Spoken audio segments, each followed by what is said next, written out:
Today we're joined by Professor Vesko Garcevic, who used to be an ambassador of Montenegro to NATO, as well as ambassador of Montenegro in Austria, Belgium, Luxembourg, and Netherlands. Today he is a professor at the Boston University, and he teaches practice of international relations. Thank you for being here. Thank you for inviting me, Arthur. So let's go into detail about the Russia-Ukrainian war, which is a hot topic as of today, and especially since the Trump-Biden call happened just yesterday. I mean Trump-Putin call. And the first question I have is, we heard a lot of the times today that Ukraine is the first conflict in Europe since end of the World War II. And why isn't the Kosovo-Serbia conflict and the breakup of Yugoslavia considered as the first conflict in Europe? First of all, we may discuss what Europe is and where the border of Europe is, whether geographical border, political border, whether war in Georgia considers the first war in Europe after the end of World War II. And then to look at a breakup of Yugoslavia and dissolution of Russia or Soviet Union. Why many don't believe that? I disagree with, first of all, let me make sure, I disagree with those who say that this is the first war after the end of World War II. Actually, I think that people forget quickly, and they forget what was happening in the 90s. They even forget what was happening in the first decade of 21st century. New generations report. We have new generations of politicians. They just see their time, their lifetime, and this is the time to which they orient and discuss and make comments on or speak about. So, dissolution of Soviet Union and the breakup of Yugoslavia were wars, but those were particularly breakup of Yugoslavia. In the case of Soviet Union, there was some conflicts within the borders of Soviet Union. But when it comes to Yugoslavia, yes, it was dissolution of a sovereign state. Therefore, it began as a conflict within the border of a sovereign state. Therefore, can be called civil war or war among constituencies in the Federative Republic of Yugoslavia. But once those states got recognized in 1992, some of them, like Croatia, Bosnia and Herzegovina, Slovenia, and so on and so forth. So therefore, that war became an international war between sovereign states. Yes, I disagree. It is not the first war in Europe after the end of World War II, but it's different. And what makes that war different is the involvement of one of the superpowers in that war. And it's different for a number of reasons that we can discuss now. If you want those reasons, I don't want now to open up immediately. While in the wars that you mentioned, superpowers were involved, including Russia at the time, not directly taking sides, but they got involved in Yugoslav war in order to prevent or to stop the war, actually, to make sides involved in war come to some type of agreement. But wasn't NATO involved in the later part of the war? Yes, NATO was involved in Yugoslavia. NATO was involved in Bosnia and Herzegovina as well. The difference between these two interventions was whether one or another was endorsed by the UN Security Council resolution. While the intervention in Bosnia and Herzegovina, both were a result of events taking place in Bosnia and Yugoslavia, or at the time Serbia, Montenegro, which constituted made up what be called Yugoslavia or small Yugoslavia, which I honestly, as one who was a citizen of that country, didn't like. So, but in the first case, Bosnian case, the war was spiraling out of control for years, and then the West became over time gradually more and more involved in that. What was the trigger really were a series of events. One of them was the genocide in Srebrenica, when during a couple of days more than 7,000 Muslims were killed. So therefore this event, then another event following that. Was that recognized as genocide? Was the UN recognized this, and the ICTY has recognized that. Yeah. So Serbs don't recognize those who committed. Not definitely don't recognize. So who were victims and others committed. At least it was taking place not in the 19th or the 18th century. It was taking place just yesterday, and it was easy to find evidence about that. So this actually caused UN Security Council to make a decision for NATO to intervene. While in the second case, case of Yugoslavia, there was a conflict in Kosovo. At that time, I was working in the Ministry of Foreign Affairs of that country, and I was working, in fact, in the department which was in charge of Kosovo verification mission, which was established to verify the agreement between Holbrooke and Slobodan Milosevic. And then, because of the humanitarian catastrophe, ethnic cleansing taking place, then West decided to intervene without UN Security Council resolution. This is an example of what comes first: legality of humanitarian intervention, and then also I would put it in a historical context of the time. So there was first a genocide in Rwanda in 1995, and nobody intervened. Then there was another genocide in Bosnia and Herzegovina, and intervention came later, so it was, as many describe, too little and too late. And then there was an event or a series of events taking place in Kosovo, in Yugoslavia, leading to humanitarian catastrophe, or being described as humanitarian catastrophe, because more than 1 million people were expelled from their homes. So therefore, you are often in the situation, if you don't intervene, you will be blamed. If you intervene, you will be blamed as well. But is it NATO's job to intervene? Isn't it supposed to be defensive alliance rather than offensive one? In that case, it was a call to intervene, and then they intervened.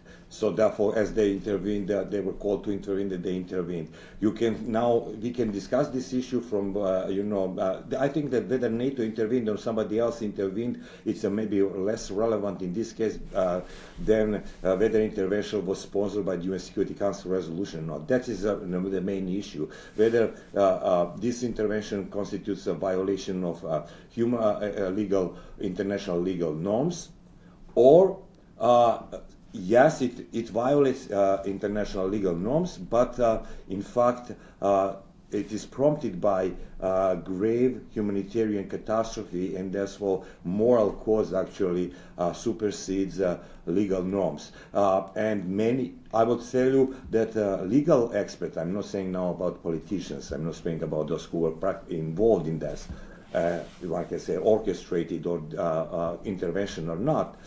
Even a legal expert at the time disagree on when they discuss, let's say, legality or morality of that intervention. As one who was in Belgrade, I to your surprise, I don't have such a bad feelings about that. I know what was happening before it, and I know what caused the intervention.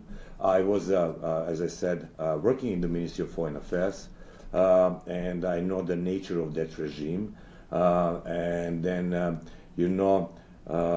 something goes around until comes around, which means you may have a regime which does certain things, and it's been doing those things until the end of that regime comes.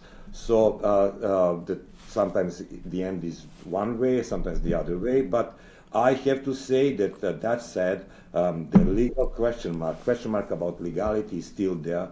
And just to tell you, with my students, I organized a simulation of the proceeding before the ICJ, International Court of Justice, because Serbia brought up this case before the International Court of Justice.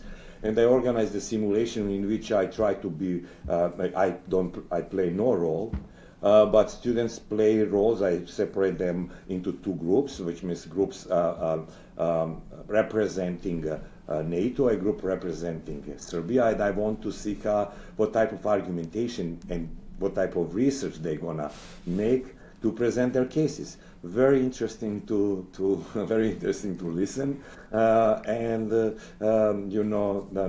regrettably, maybe I would love this. I didn't love this intervention to happen. Nobody loved, but since it is there, it is the subject of continuous discussion.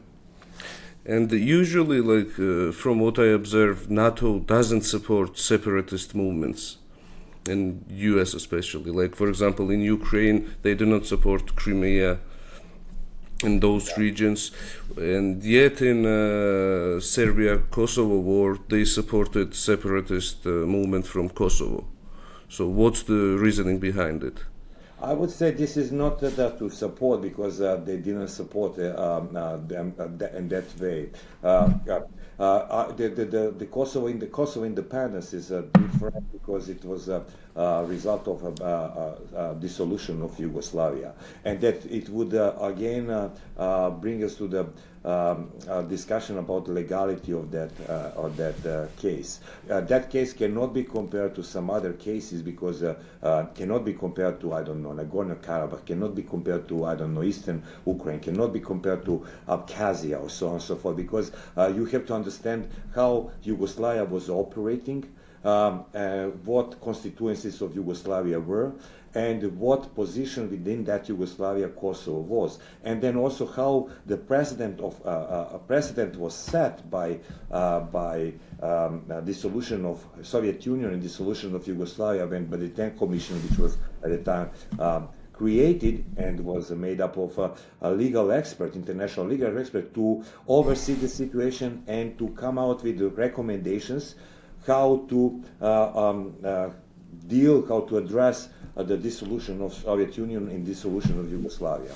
So, according to by the Inter Commission, just to make a brief comment on it, they recognized internal borders of constituencies of republics, which means republics within Soviet Union and republics within Federative Republic of Yugoslavia, as internationally recognized border. That actually opened the question what to do with Kosovo, which enjoyed ambiguous status in the former socialist Yugoslavia. It was a province of Serbia, but at the same time, it enjoyed a special status within the federation by being allowed to nominate its representative in the ruling presidency, which means when Tito died, just to bother our listeners with Yugoslavia, our leader Tito died at one point, because even those who are president for whole their lives at one point must pass away. So he died, and Yugoslavia decided to replace him, or actually that position of the president, with the presidency, and in that presidency, each and every republic was represented by a representative, including Kosovo. So Kosovo had this asymmetric position within the federation, and had its own representative in Yugoslav presidency. So therefore, was involved in decision making on equal footing with other republics. So therefore, coming back to the very question, this opened the issue of what to do and so on and so forth, and then also as a result of years of oppression and other historical and other reasons, the issue of Kosovo was lingering until the late 90s. I understand your point, and that brings me to the question of Charter of Helsinki Charter, which was signed in the 70s, which guarantees territorial integrity of European states and prevents violent changes of borders. But the dissolution of Soviet Union and dissolution of Yugoslavia was seen and taken as per se unique cases for which they wanted to offer unique solutions. That said, I'm not saying that each and every solution is good by itself, but or perfect, better said than good. But simply, it was the result of the time and the context, geopolitical context of the time. And like, since you witnessed the breakup of Yugoslavia, and did you observe any mistakes? And what do you think? Could some of the bloodshed, if not all, could have been avoided? This is a good question, but it's a good question, and honestly speaking, it is good. It is easy to be a general after the battle. Now I can play a role of wise man, saying, they could have done this, they could have done that, they could have done this, and then everybody is going to say, look at this, how smart this guy is, so on and so forth. Definitely, there is no such a thing that war can always be avoided if you have politicians willing to negotiate and to avoid a war. I was, as you mentioned, I was ambassador in Belgium. The Belgium is, I think, a world leader in compromise, in reaching compromise. The whole country, the history of the country is a compromise between two ethnic groups. One can say it was established as a buffer zone between Germany and France and so on and so forth, but it has survived for so many years, for centuries, as a result of compromise. So therefore, coming back to Yugoslavia, there are a number of reasons that we can now discuss and shed light on, which I think contributed to the demise of the country. One of them is that the lack of democratic institutions. This was a socialist country. Then the composition of the country that I had just explained before, empowered constituencies to the level that federation, in fact, was very weak and couldn't control its constituencies. Just to illustrate, I was born in Yugoslavia, but I was first Montenegrin and then Yugoslav, which means my Yugoslav citizenship came from my Montenegrin citizenship from Montenegro, who was a constituency of that country, and each passport had a sign of the republic you come from. And then through that you become a part of Yugoslavia. So therefore, constituencies were very strong, the federation was weak, so trying to impose something was difficult. Then, in fact, politicians didn't want, some politicians actually replaced one ideology with another ideology, and that works even today. We can look around and see Europe of today. Socialist ideology was replaced by nationalism and nationalistic ideology, another group, collectivistic ideology. And then when you do that, then you see enemies in others. And enemies are either Western, those who live in the west of your country or east, and so on and so forth. Number of internal factors contributed. Yeah, similar thing happened in Georgia when, the nationalist movement here caused the conflict between Abkhazia and rest of the Georgia, and then later it was Abkhazia was picked up by Russia, and that caused us to lose it. Yeah, that I cannot comment on because you know your country better than I do. So, but indeed, you have to be. It depends how you treat your minorities and how minorities are.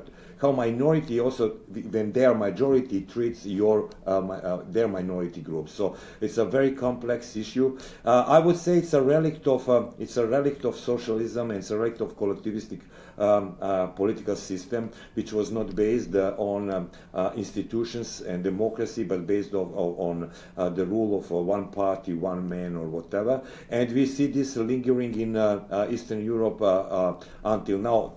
Though we cannot blame socialism for everything that is happening right now, because if you look back in history, then and you want to be honest to yourself. Now I'm speaking about my region, not just not Georgia and others.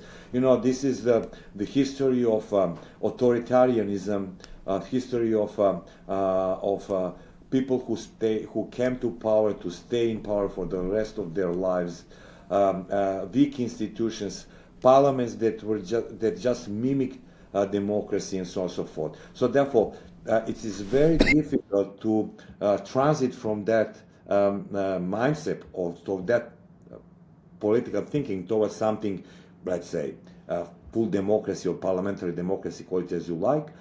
So definitely those factors, including economic situation in Yugoslavia in the 80s, contributed a lot. Though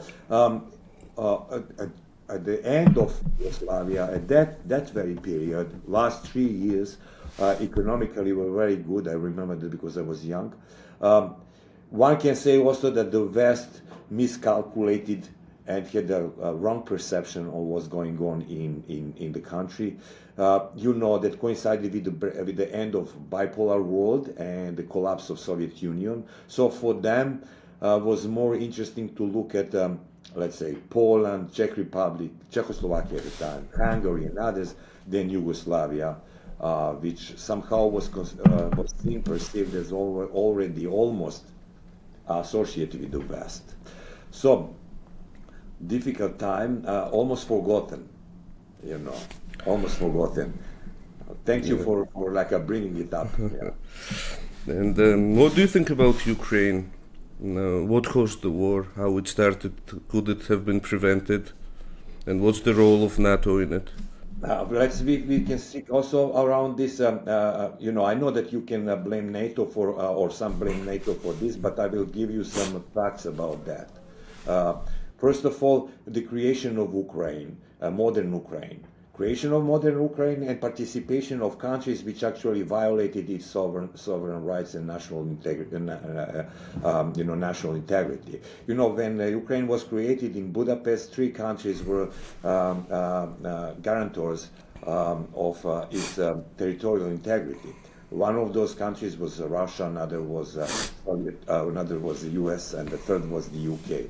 So they provided not guarantees but so-called assurances to its territorial integrity and sovereignty. So which means if we speak about legality and legal norms in this particular case, then we're supposed to know who was guarantor and who actually violated the norms that the country signed. This is one of the facts. The another fact is when we speak about NATO enlargement, which I think is often in focus.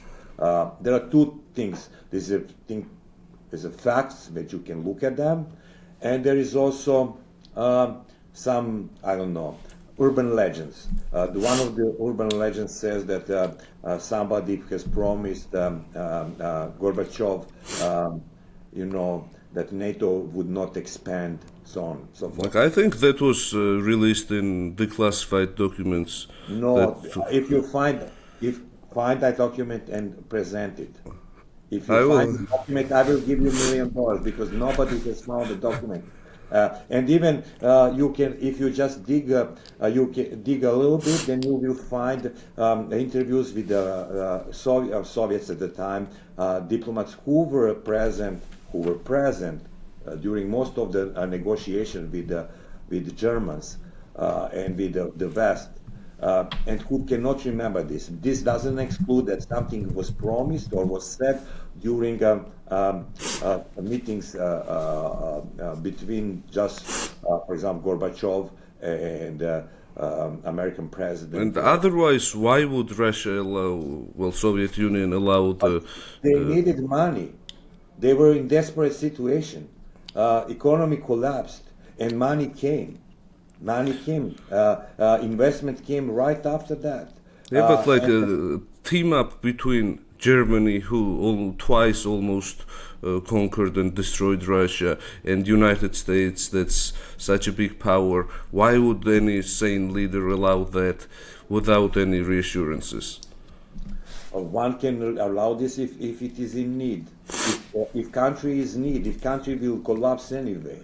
And this was the Soviet Union was on knees anyway, and was about to collapse economically. So therefore, it would be either like in 5 or 10 years, or you can go two ways. Okay, you can recognize your difficulties, or you can just like a tighten grip on power.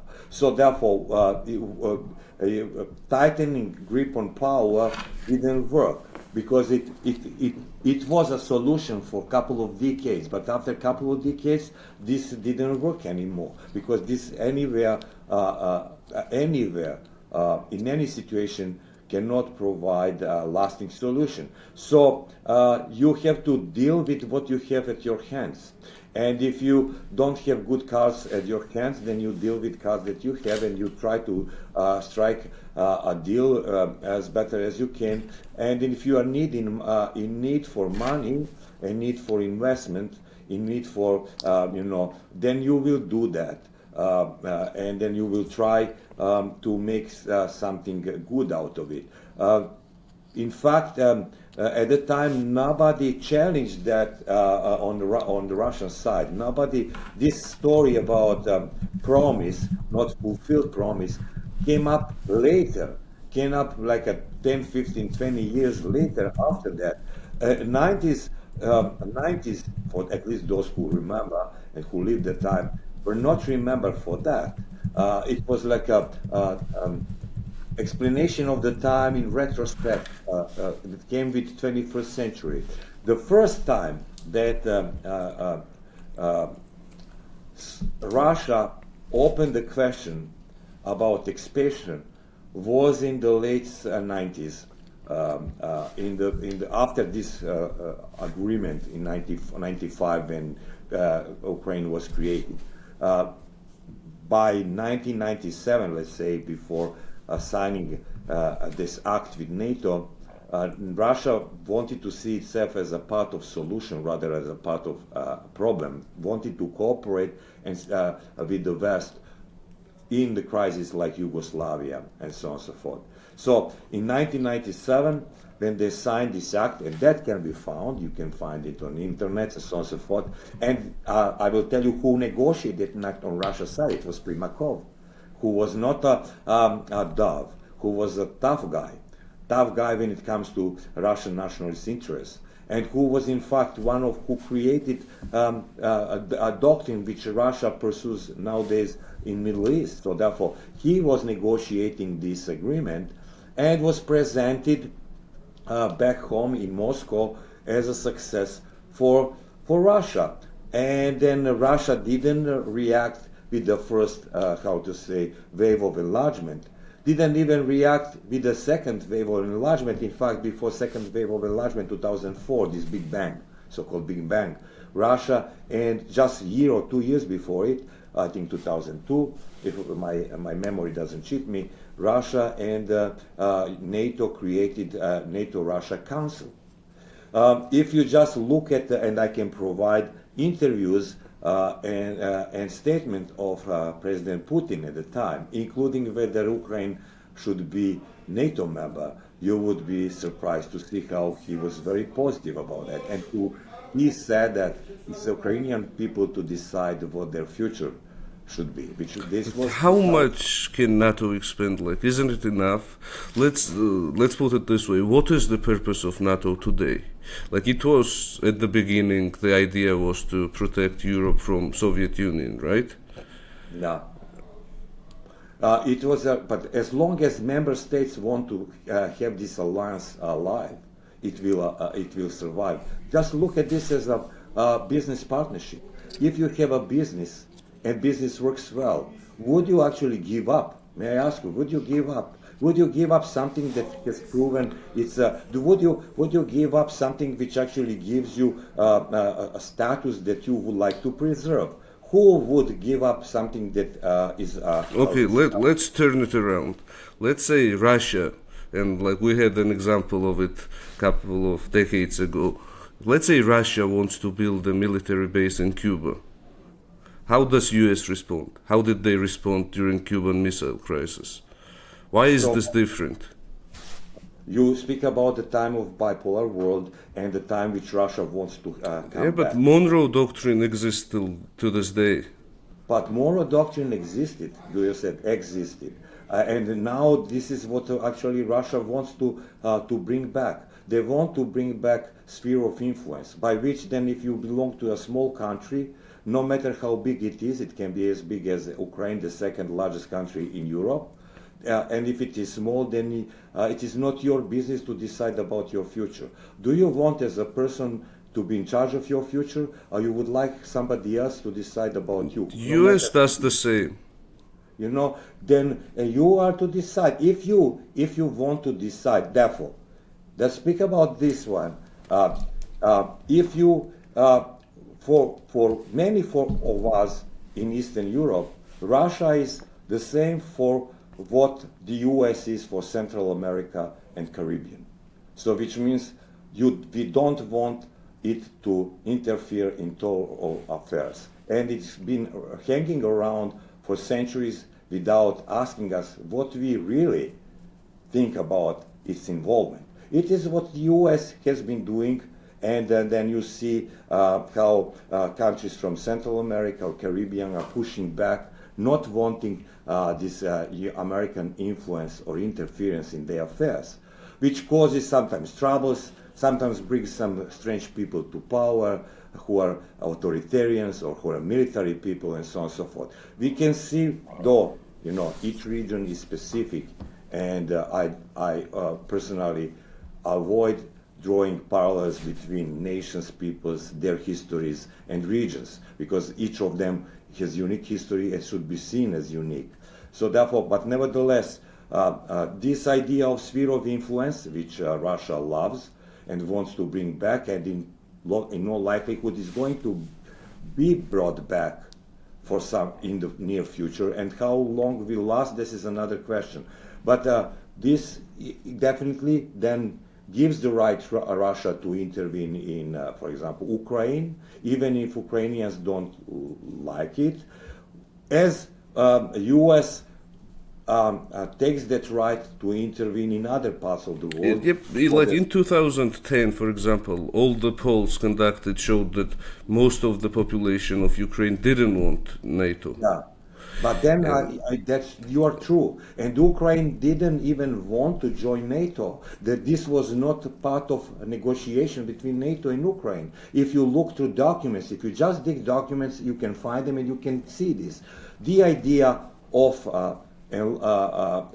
NATO membership for Ukraine in that way, that Ukraine wants to be, because before that, Ukrainian parliament didn't want to decide or didn't want to formally seek membership.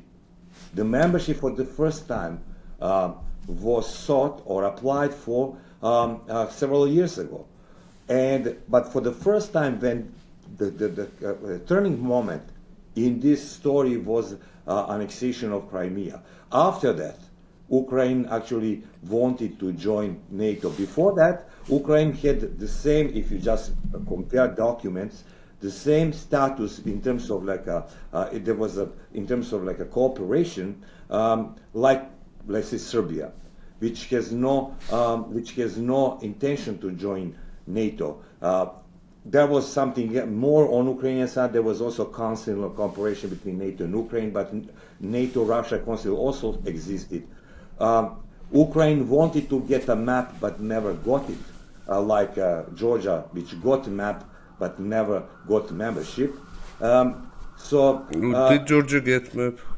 yes, yeah, there was something similar, not called map, but something similar, and that was also the question whether a country like Georgia or Ukraine supposed to join NATO. I just will tell you that many member states, maybe NATO member states, including many important Western Europeans members, didn't want either Georgia or Ukraine to join NATO.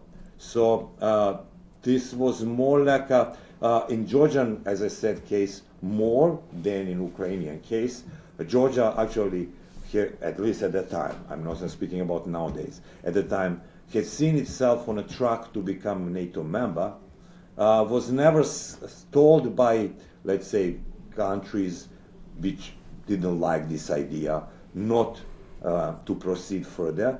But internally, those countries, I cannot now mention them, but you can imagine which ones, from Europe, big ones, they actually were very skeptical, cautious, if not skeptical, with Georgian membership to NATO.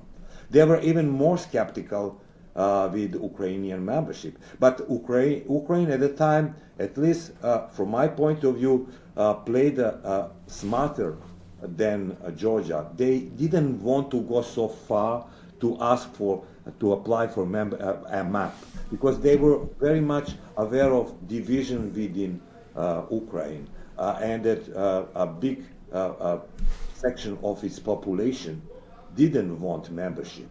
And as you rightly said, popularity of NATO membership was very low. Yeah, But and then, as you mentioned, the annexation of Crimea. yeah, So during that period, U.S. played a huge role in all the conflict that happened in Ukraine in 2014. Like, it was basically fired up by U.S. involvement, by their NGOs and their influence of soft power, and then later by like when the Russians intercepted this Nuland Payet phone call, like they were basically setting up the Ukrainian government as they wanted.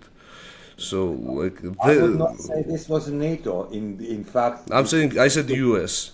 if you want, I would not even say this was the U.S. I would say this was, if you look at the documents and what was happening, it was preceded to this, what you are now saying, was the European Union in the idea of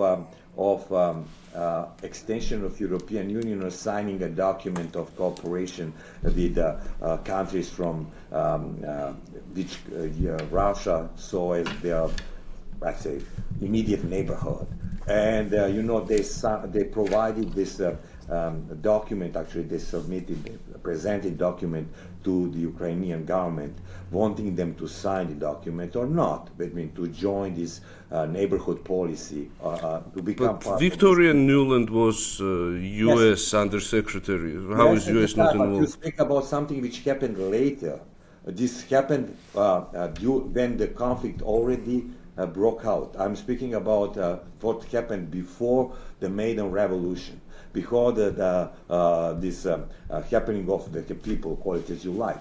So I'm speaking about that time. You're speaking about intervention of Victoria Nuland once the conflict broke out. Indeed, she was saying so. Nobody can say that she didn't say so, because it was obvious. But I just wanted to say that the issue here, though people don't see this that way, if we want to speak about it, was not NATO enlargement, but where the borders of European Union end, and where this value-based concept of European Union ends in Europe, which means if we expand further east, then those who are concerned about Velvet Revolution will become very much concerned that it's a matter of time when something like that will come to their house. So European Union at the time, whether it was wrong, whether it was clumsily done or whatever, that is another point to discuss. They indeed offered countries that Russia considered their sphere of zone of interest or considered immediate neighborhood. They offered an opportunity to get more integrated into European Union. This didn't include European Union membership, but included a number of other things, which I think people in Moscow didn't like. So, and then what happened in Kiev, and what followed later on, and then then how to say U.S. intervened. But at the end of the day, if I want to side myself with the West or with the East on both sides of equation, then and no matter whether I'm small or not, because I come from a small nation, much smaller than yours, one of the smallest in Europe. But if we want to do something, we don't like anybody to interfere into our affairs, even if it comes from this on the other side. Theoretically, I agree, but in reality, that doesn't happen, and even opposite of that happens. So, U.S. gets to decide what happens to the countries that it has influence on, and now they want to say that Russia cannot decide what happens to the countries that Russia has influence over. Like how Russia acted in Ukraine, it's completely understandable to me. It's not, honestly speaking. For me, it's not, because for me that means violation. First of all, I'm very much sensitive about identity politics, because coming from a small nation, being exposed to narratives of a bigger nation in our neighborhood, that we are nothing else but them, and that we can call ourselves Montenegrins, but we are not Montenegrins, we have different names. So then experience this myself. I'm very much sensitive when somebody bigger than me, in this case Russia, calls another nation nothing but Russians, or calling them Novaya Russia or whatever. So therefore, and this actually triggers reactions of different type, that you actually, who has given the right to anybody to claim authority over anybody else, particularly if those people don't want to be part of you anymore. That's again, like I agree, but that doesn't happen. This is the example I brought in Cuba, how America treats other countries, how it interferes in their operations. Like that doesn't happen. So why are we taking that standard and applying it to the Russia specifically? Just a moment. Why if we accuse U.S. for interfering into Cuban domestic affairs? Why if we accuse U.S. for making mess in Central America? If we accuse, many people say this is not justifiable. This represents violation of international legal norms that violates human rights, so on and so forth. If we do this with U.S., then we're supposed to do the same with Russia. But we're not applying the same standard to Russia. If it happens in 20 countries for the case of US, it happens in one. Do you accuse them, US? And look at the reaction. Like whole world is against Russia, and they're against Russia with the US. No, but I then I would not say that the whole world was not against, or the world was not against the U.S. when U.S., for example, intervened in Nicaragua or Salvador, whatever. I would say that the world was very much against it, and was very much against, for example, other interventions that we also we don't remember because we are younger, but that was taking place, like a Vietnam intervention and so on and so forth. So we cannot say that the world was not against that. We cannot not to the degree it is against Russia now. this was different world, but it was again different world because split into two blocks. But there were the resolutions. There were people who were disagreed with that. There were actions against that country and so on and so forth. Now, we have in this case of Ukraine. Didn't Russia sign the agreement? Russia signed the agreement and violated that very agreement, which means that Russia provided assurances which Russia violated. That is very difficult to hold. It's a national threat for Russia to have U.S. military base minutes away from Moscow. And then you will then let's see what the end game will be. End game for Russia is they will get some small territories which they all anyway control, which means from a strategic point of view, Russia didn't need this war. It will get the assurance that NATO will not get to Ukraine. If the Western Ukraine now, even if you have this, what you have now, for example, imagine a situation when we are going to have some type of treaty, peace treaty, call it a ceasefire treaty rather than peace treaty, because I cannot imagine any peace treaty right now. If we have a ceasefire treaty, then it means that Russia will be in control of the territories it used to control anyway before the war, but the western part of Ukraine will turn completely to the west. So in the meantime, Sweden and Finland have joined NATO. They would have been neutral countries, had this war not happened. So from the strategic point of view, then Russia globally has weakened its position and become reliant on Chinese support. And then, which means strategically speaking, you actually sacrificed a lot of things. I can say the same. I can say the same for the U.S. Since, in my opinion, the worst thing that U.S. could have done is allowed Russia and China to partner up. And now that they pushed Russia into becoming friends with China instead of keeping Russia close to them. Because culturally speaking, Russia is more Western culture than... that is also questionable, because you know that very well that those so-called Euro-Asianists are taking ground in Russia, and they're actually pro-European. Pro-Europeanist, if we study Russian history, Russian culture, and going into 19th century, so therefore it will actually ask us to have another episode of this talk. But I can say something which in agreement with you. So indeed, the problem for the U.S. Is the following: after the short period of time, which lasted 15 to 20 years, when the U.S. was the only superpower in the world, which some scholars in the U.S. called the end of history, though with question mark, but nevertheless the end of history. So now U.S. is to learn to share their power with others.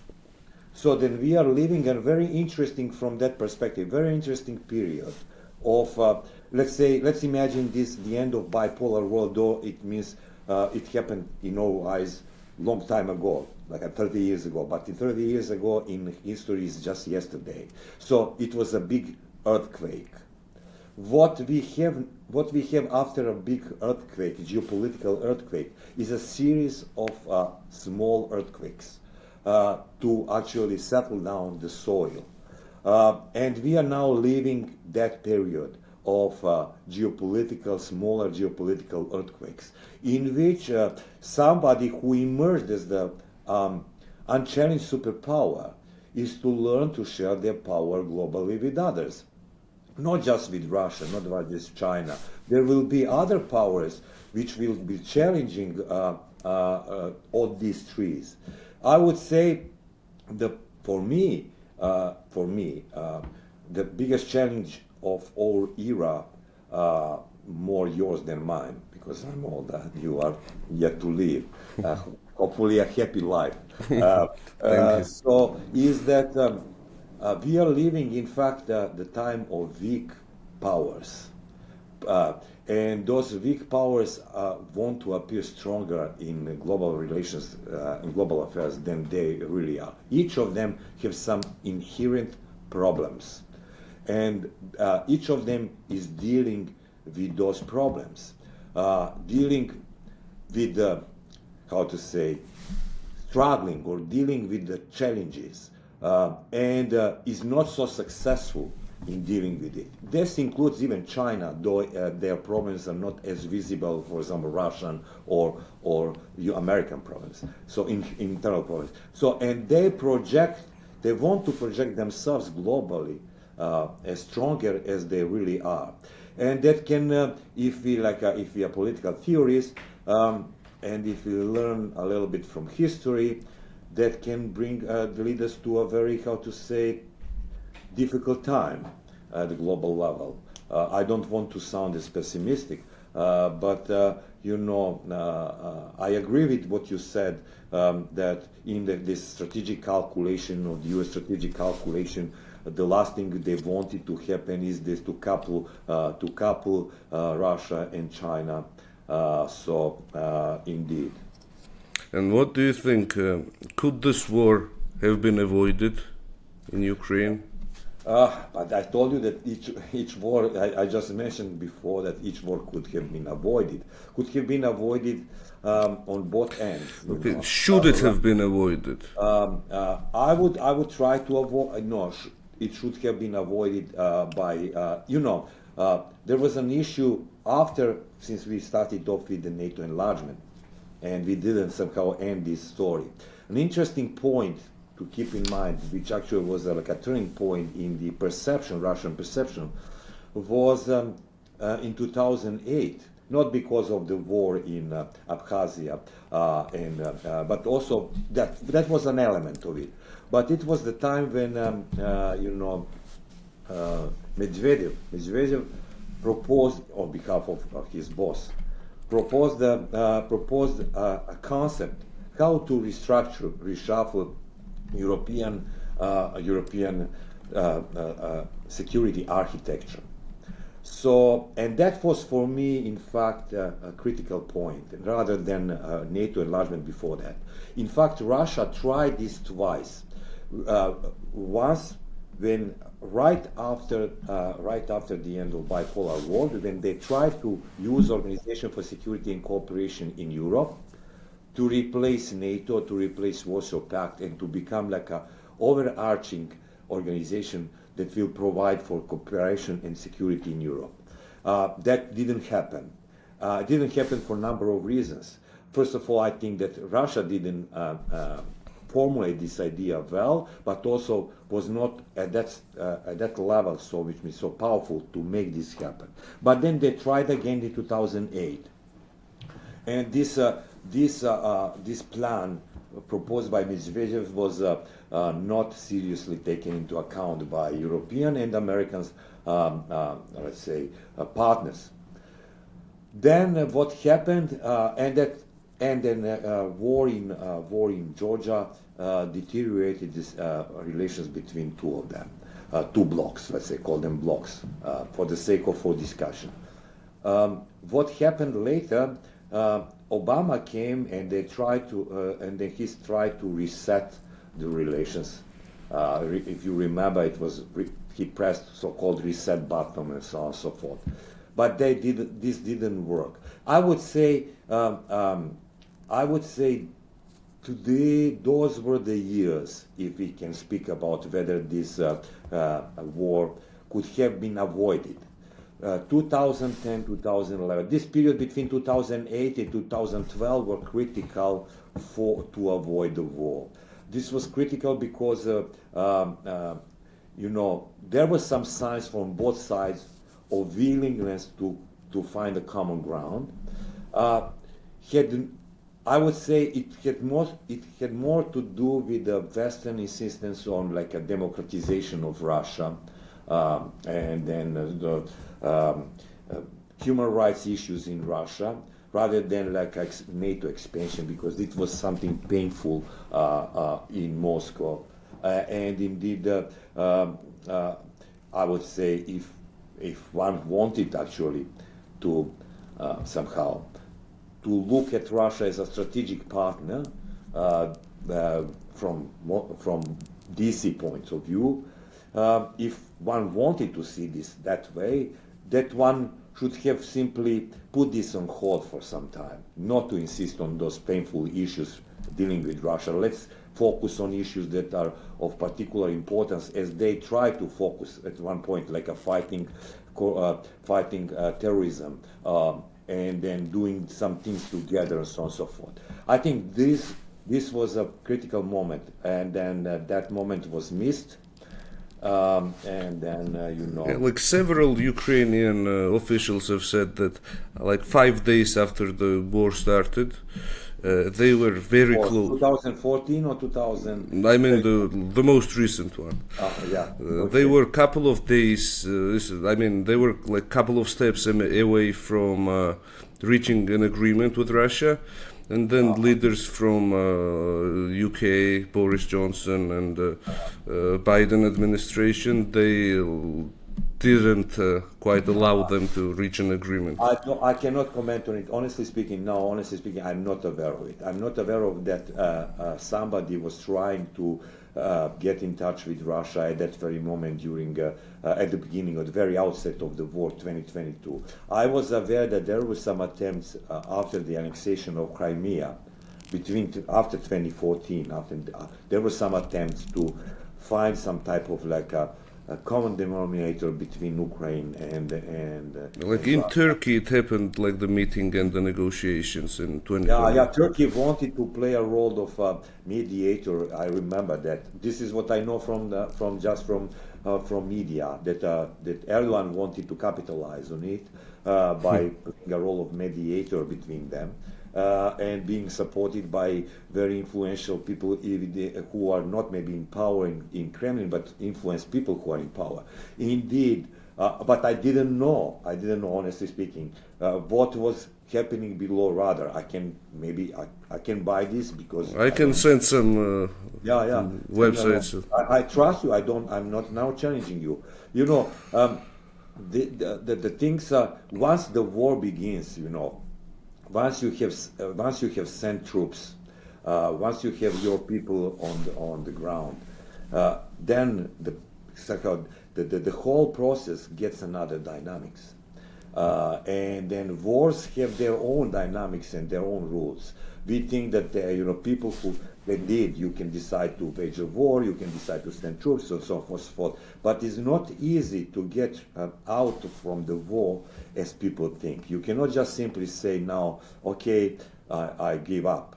So wars have their rules, and I would recommend a book like How Wars End, just to read and to see that even some things that we consider illogical or complete madness have rules, and then are based on those rules. And I think if we read that book carefully, then I think we are approaching the moment when some type of negotiation is possible. And I forgot, maybe I missed it or I didn't let you finish, but why do we need NATO today? You asked me, and then I told you, as long as people who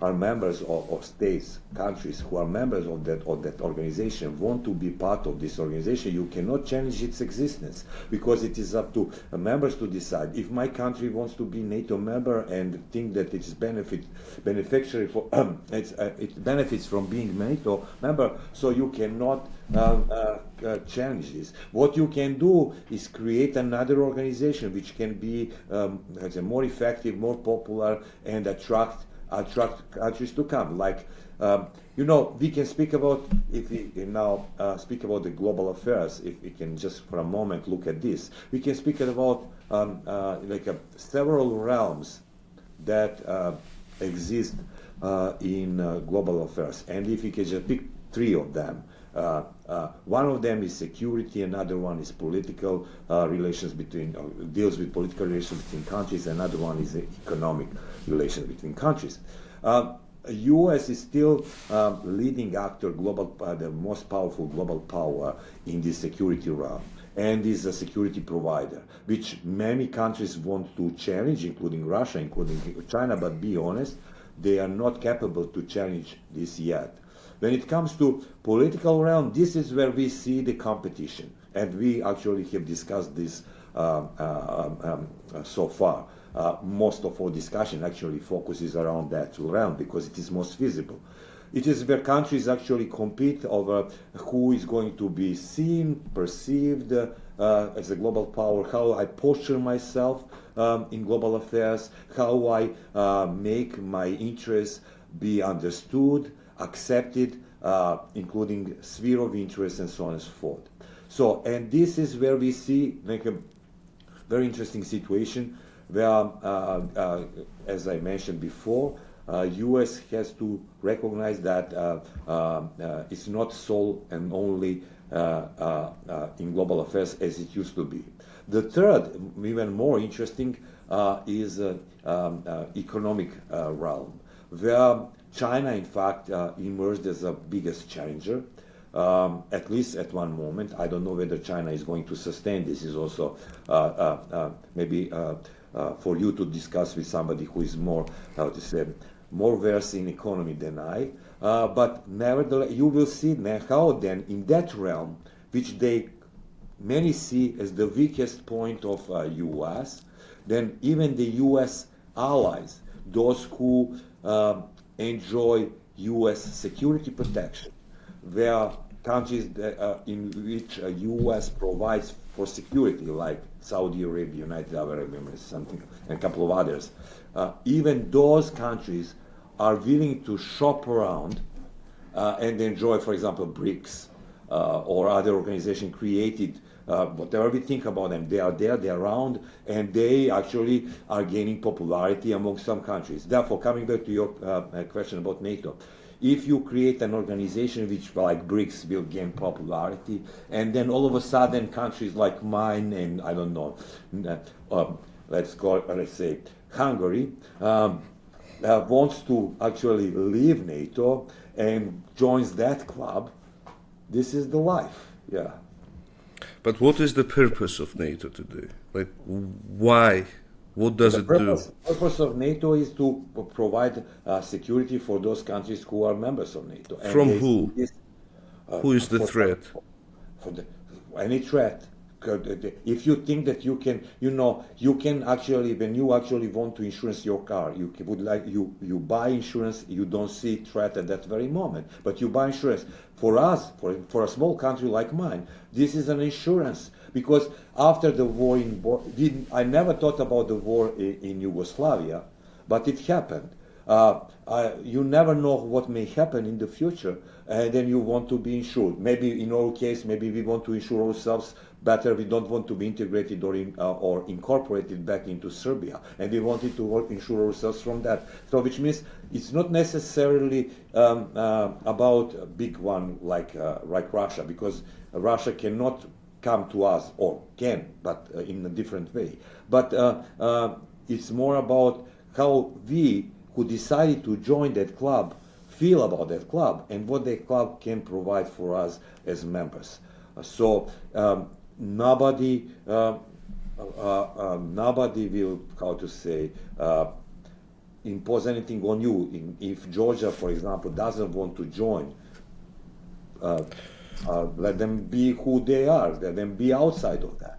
If you want to join a club in order to stay safe, yeah, then why would you risk getting into the war with Russia for joining that club?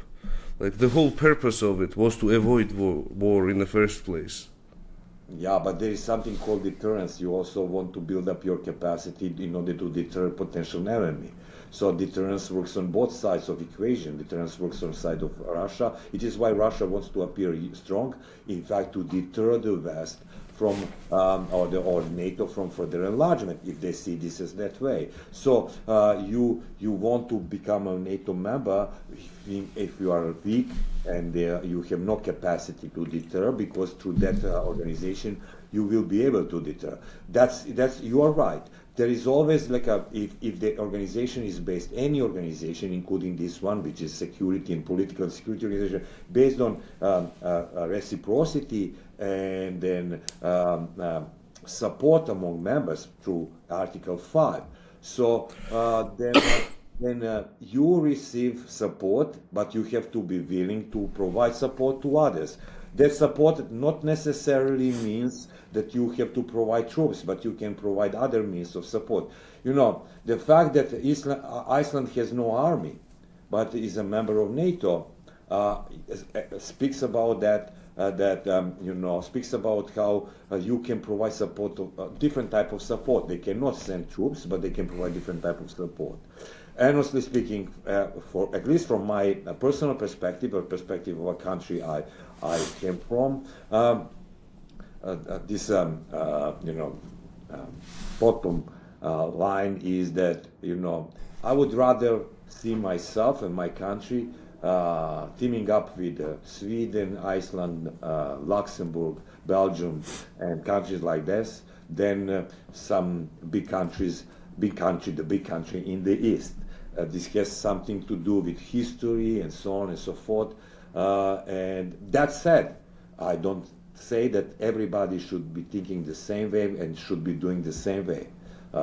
Countries are to decide about a trajectory they want to take. Hopefully respecting the will of people. I know that you can say, and everybody can agree on it, that what is the will of people? That can be also demagoguery, speaking about the will of people. But at least you can know and you can feel what majority thinks. Though, that can open another discussion whether you can control, manipulate majority, and so on and so forth. Okay. And do you think, like, final question, and that's okay. How do you think the Ukraine war will end? What role will Trump play in it? And for me, what's the outcome? For me, the question is not how war will end, because it was obvious for a couple, at least since 2020, let's say early 2024 or the late 2023, that the war is the dynamics, as I mentioned before. The war dynamics enter a new phase where you have from a very dynamic first months of the war, when both sides believe that they can make some great breakthrough, we entered a very static part of the war. There was some gains on both sides, but compared with the beginning, this was not game changer. So then it takes time until parties involved in that war to come to the point to embrace idea, or to consider first and then embrace later the idea of negotiation, because both sides think, not in this war but in any war, that as long as they think that a situation on battleground can be changed so that they can win something, which means that they can use war as a bargaining chip later on at the negotiating table, something which will increase their bargaining power at the table, they will use the war towards that end. When they realize that war cannot be used anymore as a bargaining chip, but it's becoming over time, burden, and can in fact reduce their power at the table, then this will bring them to negotiation. We are now very, very close to that, as I see, and this is going to happen relatively soon. I cannot now tell you what the end game will be. Maybe some type of a ceasefire, frozen conflict, tacit recognition of gains, Russian gains in Eastern Europe, Ukraine, and so on and so forth, which won't be recognized publicly, which won't be recognized officially, but it will be put on hold or in the freeze, and then it will remain like that for I don't know how many years. Ukraine a NATO membership will become distant. But honestly speaking, now, if you want to be honest, it's been distant even last year. Now, as I said, many NATO members, not in public but in private, would have told you that membership of Ukraine in anytime soon would have been a disastrous decision for NATO. And like, if they were thinking that, why couldn't they just let go and avoid this war? Why you have to sacrifice a country? Ukraine didn't provoke the war. You know who is invader in this?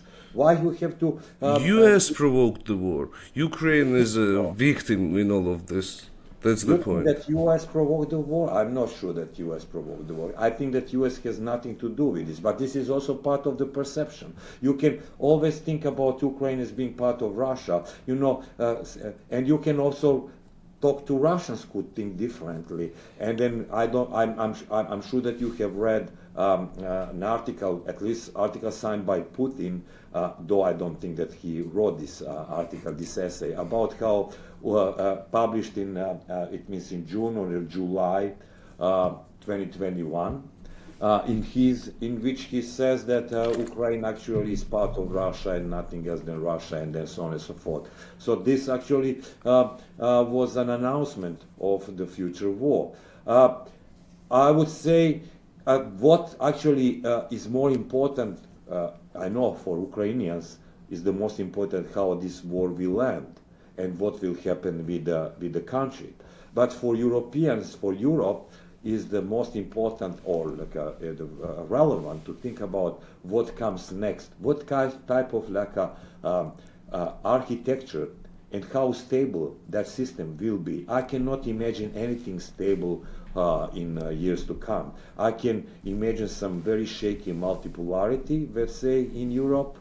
I can imagine that, Clausewitz said that, war is continuation of diplomacy, political means, just in a different, So therefore, if we follow this Clausewitz logic that war is continuation of politics, then we can think about politics being continuation of this war in the years to come. So which means the war ends, but some type of relics of this war or will be hanging around for years to come. We'll see. This is for me more important because it speaks about the security of the continent or stability of the continent. Though I understand that for Ukrainians, definitely stability of their country is of utmost importance. Yeah, that's what my last question was, and that's the main thing I don't understand is if you are several big NATO member countries who are saying that we don't see Ukraine joining us anytime soon, not in a decade, let's say, or even more maybe. And now Russia tells me, give me a reassurance that you're not going to take Ukraine. And even though you're not taking Ukraine into NATO, you're not giving that reassurance. You're causing the war. And then you're not taking Ukraine into NATO either way. So, what's the point? Why did you cause the war? Why did you do that? I first disagree with you that it was caused by NATO. I disagree with you that it was caused by this. Therefore, we cannot actually continue discussion around that topic. You can find somebody else who will agree with you and then can develop this argument further. I cannot agree with this because I don't think that Ukraine, by any means, by any move, caused or provoked Russia to react this way. In fact, Ukrainian independence, as we mentioned at the beginning of our discussion, resulted from giving up nukes to Russia. Had Ukraine decided at the time, 1994, to keep nukes in Ukraine, Russia would have not dare invading Ukraine. Therefore, one can say this, we have made strategic mistake giving up power and actually giving this power to Russia. So, and then I told you who provided assurances of territorial integrity of that state, and that was violated. So therefore, For me, it was obvious that who was invader in this case. Maybe from this is beauty of life that we see things differently and interpret them differently. Like what I'm saying is, even though like Russia invaded Ukraine, Russia was acting from its national security interests, while the US was just and NATO, they were just trying to expand their influence and didn't back off when Russia threatened. Also, you just present things differently, but we speak about the same issue. Russia also wanted to expand its interests, and then expanded its interests. Russia already had the Ukraine under its area of influence. But what if the people don't want this?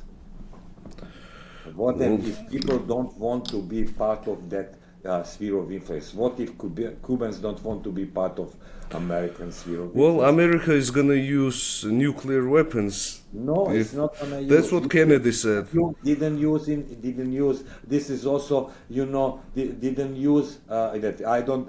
You actually, I would also read a little bit about this Cuban crisis, because it was provoked by Khrushchev. So therefore, and it was about Americans installing in Turkey, and they wanted to install there, and this is what, and so on and so forth. So they miscalculated. In fact, Soviet Union made a big miscalculation with that. So that case is miscalculation from Soviet Union, and this case is miscalculation from Russia. This case is a miscalculation. If Russia sees this from a strategic point of view and its posture in Europe and the economic interest in Europe, this was a huge miscalculation. This case of Ukraine is miscalculation, in my opinion, from United States. This is your opinion, but Russia is not anymore a sole and only provider of energy to Europe, which means lost its privileged status and leverage over European Union. So therefore, it lost strategically with the membership of NATO of Finland and Sweden and so on and so forth. So we'll see. I don't think that it walked out from here stronger. I think it walked out from here weaker. Maybe one person feels stronger, but country is weaker. What about Ukraine? The Ukraine is definitely weaker, but they didn't want this war. Well, they could have avoided. They could have avoided, in your view, only if they say yes, Russia, and become part of Russian sphere. Saying no to NATO isn't becoming part of Russia. Yeah, this is yes, indeed. Yeah, there is no other option. Yeah, whoever had an experience to feel Russian hug would not to have that experience again. And do you think Georgia will join NATO and should it? I don't think that.